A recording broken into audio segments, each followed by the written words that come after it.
Olá galerinha, tudo bom com vocês? É bom estar de volta, mesmo em meio a essa triste, nós não podemos ficar presentes, mas nós estamos aqui online, então dá o joinha, ativa o sininho de inscrição, tá ok? Estilo YouTuber. Então vamos lá, vamos continuar nossa aula de história, nós não podemos deixar de adquirir conhecimento. Vamos continuar adquirindo conhecimento. Então a nossa aula de história hoje, ela vai falar sobre absolutismo, gente. O que foi absolutismo?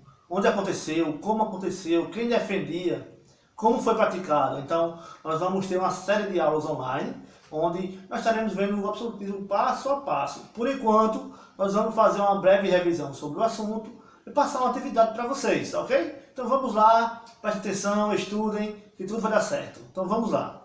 Então, o que era o absolutismo? Antes de tudo, a gente tem que saber o que é o absolutismo. O que foi o absolutismo? O absolutismo, gente, ele foi o poder centralizado nas mãos do rei, poder total. Então, o rei ele comandava toda a sua nação, todo o seu império, por total, com todo o poder. Só ele decidia as coisas, só ele julgava tudo o que tinha para fazer, certo? Então, vamos lá, como a gente consegue ver isso? A gente tem que saber que antes do absolutismo, a sociedade europeia, porque o absolutismo aconteceu primeiramente na Europa, mas nós temos que ver que antes do absolutismo nós tínhamos os feudos. Então o poder não era centralizado, então o poder era dividido. O que o rei fazia? Ele cedia aos senhores feudais aquele poder e em troca ele ganhava alguns privilégios, como ter um exército formado pelos senhores feudais que o defendia quando ele precisasse. Então isso era uma das coisas que acontecia. Isso a gente chama de suceranos e vassalos. Vassalos são aqueles que fazem o juramento ao sucerano e defendem ele em tudo, em tribunais, em guerra, do que ele precisar. Em troca, os suceranos davam poder a esses vassalos, normalmente terras, que o maior poder da Europa neste período era terra. Quanto mais terras você tinha, mais poder você também possuía. E a gente vai ver que isso mudou com o absolutismo. Quando o rei centralizou o poder em suas mãos, os feudos praticamente foram extintos. Eles deixaram de ter poder e passaram a ser controlados exclusivamente pelo rei. E a gente vai ver que para isso teve teóricos que fizeram uma teoria para defender esse poder absolutista. Esses teóricos nós temos como Hobbes, Bodin e Boussole, são os principais teóricos do absolutismo. A gente vai ver que eles fizeram a teoria do direito divino. O que é isso, professor? Bem, a teoria do direito divino, eles diziam que o poder real é concedido exclusivamente por Deus aos reis, que ninguém poderia contestar, ninguém poderia criticar, porque era Deus que estava concedendo esse poder aos reis. E com isso isso se agravou mais ainda, o absolutismo, graças a algumas crises que aconteceram em meus feudos. Os feudos não estavam prosperando, estavam falta de alimentos, as pessoas consecutivamente passavam fome. Nós tivemos nessa época da Europa constantes guerras que mataram muitos homens, e os homens não tinham, como faltava homens, não tinha quem plantasse também, não tinha quem colhesse, então gerou um desequilíbrio. E com isso o rei ele se decidiu então tomar esse poder para as mãos dele. Ele criou criaram seus próprios exércitos remunerados e passaram a controlar toda a economia, toda a sociedade, toda a cultura, tudo. Eles controlavam tudo. Isso em emparelhamento com a igreja, mas nós vamos ver também que teve alguns casos meio diferentes, um pouco diferentes, mas com o mesmo controle sobre tudo.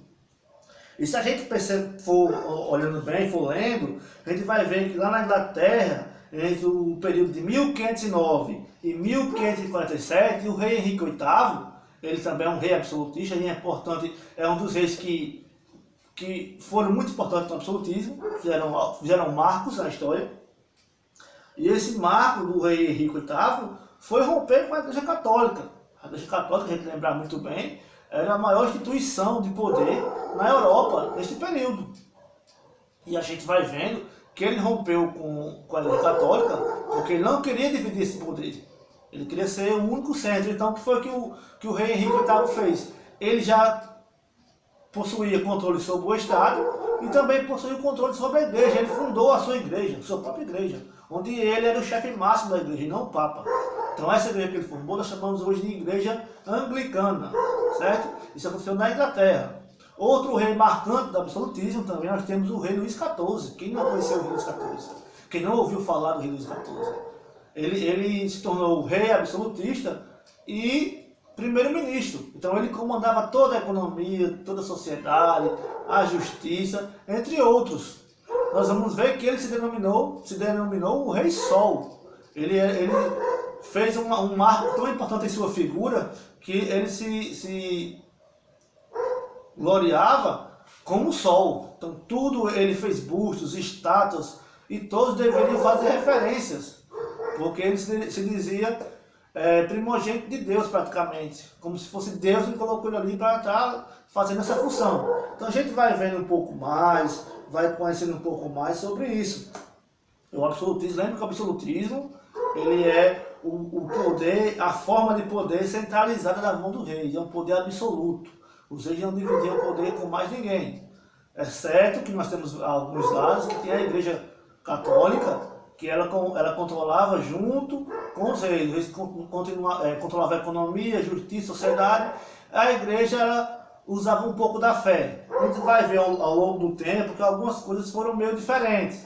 Passamos os anos e vamos aprofundar mais sobre o absolutismo, certo, gente? Então, o que é que vocês vão fazer? Para esse primeiro início, essa primeira teoria, gostaria que vocês lessem bastante a página 20 a 21 do livro didático de vocês, certo? Lessem mesmo, com vontade, relessem, e vão lá para a página 25, onde nós temos uma pequena atividade para vocês. Vocês vão lá, vão responder a página 1, as perguntas 1, 2, 3 e 4 da página 25. Todas elas estão falando sobre absolutismo. É só vocês lerem, ter concentração que vão conseguir, tá ok? Então, é uma boa aula para vocês, bons estudos e vamos seguir as recomendações da OMS, lavar sempre as mãos com água e sabão, por favor. Não sair na rua sem necessidade, então procurar estar sempre em casa, se for possível, tá ok, gente? Então, até a próxima aula, um longo abraço, tchau para todo mundo. Ativa o sininho, deixa o like, qualquer dúvida deixa nos comentários que a gente responde, tá ok? Abraço!